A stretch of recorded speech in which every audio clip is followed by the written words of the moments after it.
clairement, c'est un panier de crabes. Et d'une certaine manière, on nous a parlé du nouveau monde, et en réalité, c'est les vieilles pratiques.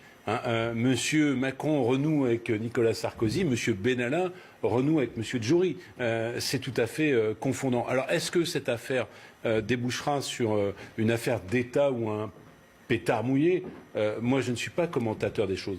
Ce que je constate, c'est qu'il y a une atmosphère autour du président de la République dans ce gouvernement où finalement le lobbyisme et le mélange des genres est permanent.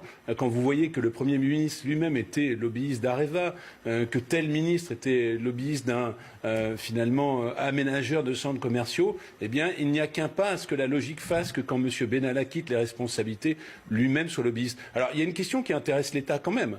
Vous avez un chef de l'État qui rencontre un président de la République d'une puissance étrangère. La semaine précédente, M. Benalla, qui, à ma connaissance, n'est pas un diplomate de formation, bien au contraire, puisqu'il n'a pas, place de la contrescarpe, finalement pratiqué la diplomatie, il rencontre à une semaine le frère du président de la République du Tchad, M. Déby, qui est lui-même en charge d'un certain nombre de contrats, dit-on, y compris d'armement. Donc c'est tout à fait intéressant pour nous de savoir s'il y a ou non, mais peut-être n'y a-t-il pas, et moi je ne suis pas, c'est aux journalistes de faire l'enquête et éventuellement ensuite à la justice, s'il y a ou non une forme de conflit d'intérêts sur des affaires qui concernent l'État. En tout cas, ça rajoute à la confusion générale. Pour réagir, puisque vous m'en aviez posé la question au sourire du chroniqueur, oui, M. Benalla se fait menaçant. Il est évident qu'il se fait menaçant. Donc c'est la dimension panier de crabe. On sait très bien que M. Benalla, au-delà de l'affaire dite Benalla, qui est d'ailleurs toujours finalement en instruction, lui-même est mis en examen, on va voir ce qu'il en sort, était celui qui a accompagné le président de la République, alors candidat, dans sa campagne électorale.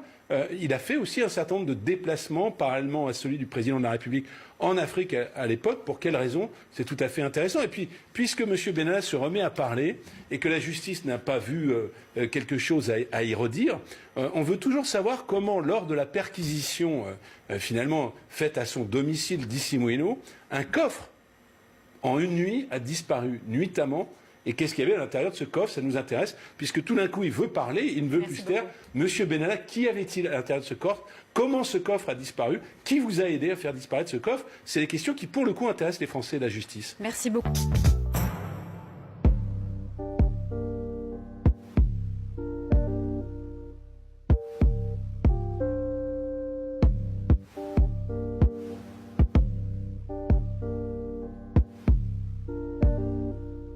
C'est Akrombesi qui a la clé du coffre, plus qu'Ali Bongo. Mexan Akrombesi avait la main sur le pétrole et sur tous les investissements. Et même sur la Banque centrale, il pouvait en faire ce qu'il voulait.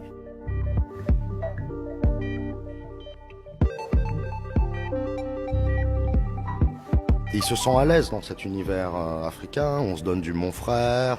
Je pense à Théodorin Obiang, par exemple, avec qui il festoyait à Paris, qui est aujourd'hui le premier condamné dans l'affaire des biens mal acquis et qui est le vice-président de Guinée équatoriale.